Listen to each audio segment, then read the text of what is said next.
जय श्री कृष्ण। कल के श्लोक में भगवान ने बताया कि सभी प्राणी अपने प्रकृति को प्राप्त होते हैं और अपने स्वभाव के अनुसार ही सब अपना चेष्टा अपनी कर्म क्रिया करते हैं।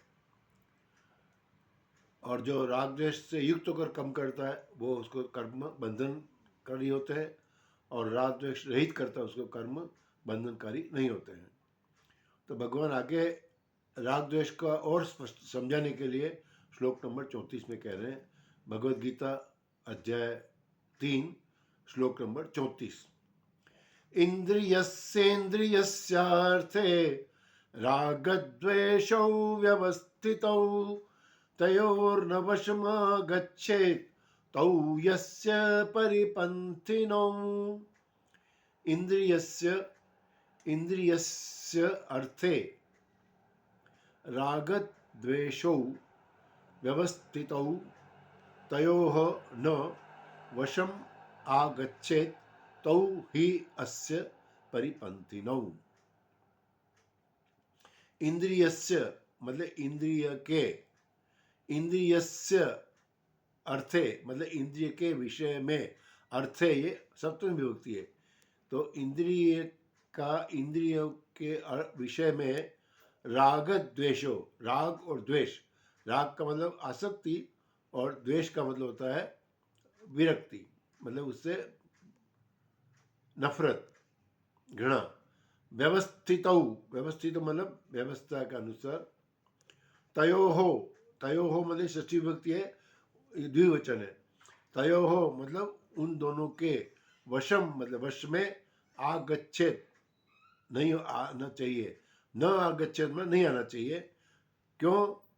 तौ ही अस्य, तौ मतलब ये दोनों, ये स तौ ते, तो तौ ये द्वितीय द्विवचन है, पहला होती है उन दोनों के, क्योंकि वो दोनों प्रथम विभक्ति का द्विवचन है कि दोनों ही अस्य, अस्य मतलब ये पारमार्थिक मार्ग में परिपंथिनो, परि मतलब परमार्थिक मार्ग में, और परिपंथिनो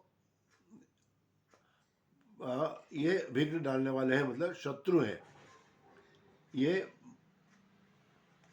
तो भगवान इस श्लोक में ये कह रहे हैं कि इंद्रिय के विषय में मनुष्य के राग और द्वेष व्यवस्था से अनुकूलता और प्रतिकूलता को लेकर स्थित हैं। मनुष्य को उन दोनों के वश में नहीं होना चाहिए। तयोर्न वशम आगच्छेत, क्यों कि वे दोनों ही इसके शत्रु, इसके शत्रु मतलब पारमार्थिक मार्ग में विघ्न डालने वाले हैं। तो यहाँ पे इंद्रियस्य दो बार लिखा बोला है, तो इसलिए बोला है कि प्रत्येक इंद्रियों का अपने विषय में, जैसे 5 इंद्रियां हैं, कान, त्वचा, नेत्र और रसना और घ्राण, और उनके 5 विषय शब्द, स्पर्श, रूप, रस, गंध। तो आंखों का जो है, आंखों का विषय क्या? रूप है। तो आंखों का रूप में राग और द्वेष होगा। कान का शब्द में होगा, इसलिए घ्राण का, नाक का जो है वो गंध में होगा।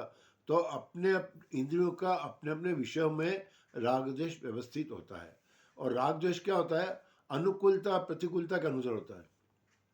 अनुकूलता प्रतिकूलता मतलब क्या कि जैसे आंख को है वो अच्छा देखना अच्छा लगता है,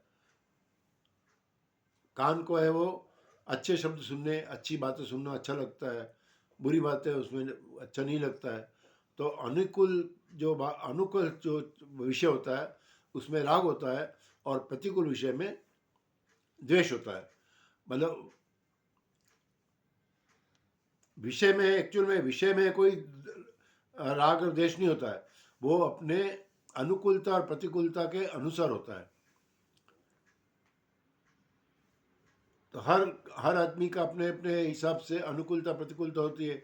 अब जैसे कोई शराब पीता है, कोई भंग पीता है, तो जो उसका एडिक्ट हो गया, जिसका आदी हो गया है, उसमें उसका राग होता है। और जिसने मतलब कभी गलती से कभी एक आध बार भांग का या उसने शराब को पी लिया, उसका बुरा बुरा एक्सपीरियंस है, बिटर एक्सपीरियंस है, तो वो क्या, उससे द्वेष हो जाता है। और जो जिसने कभी चखा ही नहीं है, शराब भांग कभी चखी नहीं है, उसका कोई अनुभव नहीं है, तो उसमें उसका न तो राग है न द्वेष है। तो विषय में राग द्वेष नहीं होता है, अपनी अनुकूलता प्रतिकूलता के हिसाब से राग द्वेष होता है। और फिर एक ही विषय में हमेशा एक राग भी नहीं होता, द्वेष भी नहीं होता है। जैसे गर्मी में अपने को ठंडी हवा, एसी अच्छा लगता है, और वही अगर सर्दी में अगर एसी अगर 16 डिग्री पे कर देंगे तो अपने अच्छा नहीं लगेगा, हम कह रहे फटाफट टेम्परेचर बढ़ाओ यूँ। तो वही विषय वही है, लेकिन सर्दी में ठंडी हवा अच्छी लगती है, गर्मी में नहीं लगती है। तो विषय में कहने का तात्पर्य है कि ना तो विषय में राग द्वेष है और न विषय एक जैसे राग द्वेष होता है। तो ये क्या, अपनी अनुकूलता प्रतिकूलता के हिसाब से ही राग द्वेष होता है। तो भगवान ये समझा रहे हैं कि हे अर्जुन, जो इंद्रियों के जो अपने अपने इंद्रियों के जो विषय हैं, उसमें राग द्वेष व्यवस्थित, सब व्यवस्थित होता है। अनुकूल में राग होता है और प्रतिकूल विषय में अपना द्वेष होता है, तो व्यवस्थित है। इसलिए उसको समझाते हैं कि तयो न वशम आगच्छत, इसलिए अर्जुन तू उनके वश में मत आ। तयो मतलब उनके इंद्रियों के और इंद्रियों के विषय के तू वश में मत आ। मतलब दोनों, तयो मतलब दोनों के, उन दोनों के मतलब इंद्रियों के और के विषय में तू वश में मत हो जा। क्यों कि तो अस्य ही अस्य परिपंथिनो, क्योंकि यह जो है तेरे पारमार्थिक मार्ग में है, तेरे कल्याण के मार्ग में है, वो बाधा डालने वाले शत्रु हैं। तो इसलिए भगवान के तरण वश में आगच्छे। तो कल वाले श्लोक भगवान कहा था कि राग द्वेष युक्त काम करोगे तो बंधनकारी हुआ कर्म, और रहित करोगे तो उद्धार होगा। तो इसलिए राग द्वेष से छूटने का फिर तरीका भी भगवान ने बता दिया पहले में, कि तू अगर ममता रहित, कामना रहित और संताप रहित अगर कर्म करेगा, कर्तव्य कर्म करेगा, तो कर्म तेरे बंधनकारी नहीं होंगे। तो राग द्वेष से मुक्त होने का यह है कि हम भगवान के मत का अनुसरण करें, तो कि हम अपने उसमें राग द्वेष से मुक्त हो जाए और उसमें उनके वश में नहीं आएंगे और अपना उद्धार कर पाएंगे। जय श्री कृष्ण।